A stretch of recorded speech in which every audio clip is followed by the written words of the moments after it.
TGPSC అఫీషియల్గా ఏ medium వాళ్ళకి ఎన్ని మార్కులు వచ్చాయని అడిగినా కూడా చెప్పలేదు. ఇప్పుడు పిల్లలు ఏమడిగారు, టాప్ 100లో తెలుగు మీడియం స్టూడెంట్స్ ఎంతమంది ఉన్నారంటే టీజీపీఎస్సీ ఎస్సీలు ఎంతమంది ఉన్నారు, బీసీలు ఎంతమంది ఉన్నారు, ఓబీసీలు ఎంతమంది ఉన్నారని లిస్ట్ ఇచ్చి తెలుగు మీడియం వాళ్ళు ఎంత ఉంది ఇవ్వలేదని వాళ్ళు చెప్పడంతో అందరికీ అర్థమైపోయింది ఎవరు లేరు, ఉన్నా కూడా నామినల్గా ఉంటారు. 9 మంది ఉర్దూ మీడియంలో రాశారనేటువంటిది విద్యార్థులు చెప్తున్నటువంటిది. 9 మంది విద్యార్థులు రాశారు.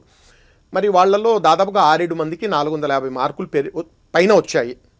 మరి అదే గనక నిజంగా జరిగి ఉంటే అవినీతికి ఆస్కారం అనేటువంటిది ఉంటుందండి. అవినీతి అంటే డబ్బు తీసుకోవాల్సిన అవసరం లేదు. అవినీతి అంటే కులము, మతము, భాష, ప్రాంతం ఆధారంగా ఫేవరిటిజం చూపించడం కూడా అవినీతిలో భాగమే. కాబట్టి ఇప్పుడు ఉర్దూ అంటే ఒక వర్గానికి చెందిన వాళ్ళే రాస్తారు, ఇవాల్యుయేషన్ కూడా ఆ వర్గానికి వాళ్ళే చేస్తారు. కాబట్టి వాళ్ళను నెట్టుకొని వద్దాము అనేటువంటి ఆలోచనతో ఒకవేళ విద్యార్థులు చెప్తున్నటువంటి 9 మంది ఉర్దూ స్టూడెంట్స్లో 7 మందికి సర్వీస్ వచ్చే అవకాశాలు ఉన్నాయని విద్యార్థులు చెప్తున్నారు.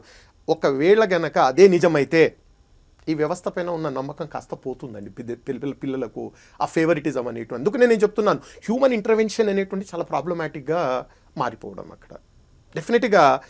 ఇది అంటే మన అన్లెస్ అండ్ అంటిల్ వాళ్ళు టీజీపీఎస్సీ వాళ్ళు చెప్పేంత వరకు కూడా మనం చెప్పలేమండి. ఇప్పుడు ఎంతంటే 9 మంది విద్యార్థులు. ఇంకోటి పిల్లలు ఏం అలిగేషన్ చేస్తున్నారంటే, నేను ఈరోజు కూడా చాలామంది స్టూడెంట్స్ తీసుకొచ్చారు, ఆ జిఆర్ఎల్ ఏదైతే వాళ్ళు మార్క్స్ అయితే ఏవైతే ఇచ్చారో, మార్క్స్ వాళ్ళు ఏదైతే తీసుకొచ్చారో పక్క నెంబర్లకు సేమ్ మార్కులు, అలాంటి కాంబినేషన్ చాలా ఉన్నాయండి. ఫర్ ఎగ్జాంపుల్ ఆ చివరి నెంబర్ 361కు ఒకే రకమైన మార్కులు, చివరి నెంబర్ 660, 661 ఒకే రకమైన మార్కులు, ఇలాంటి కాంబినేషన్లో అనేక మార్కులు తీసుకొని వచ్చి ఇచ్చారండి స్టూడెంట్స్.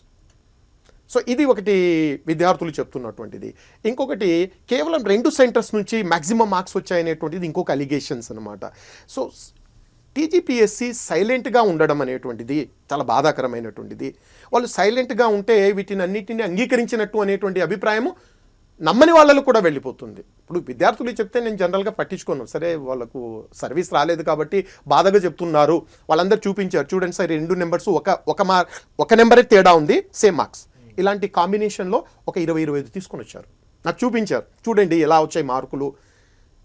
టీజీపీఎస్సీ దాని గురించి ఏం మాట్లాడడం లేదు. సో నేను పిల్లలను జనరల్గా నమ్మను, మార్కులు రాలేదు కాబట్టి ఇలా చెప్తున్నారు, సర్వీస్ అనేటువంటిది మామూలే.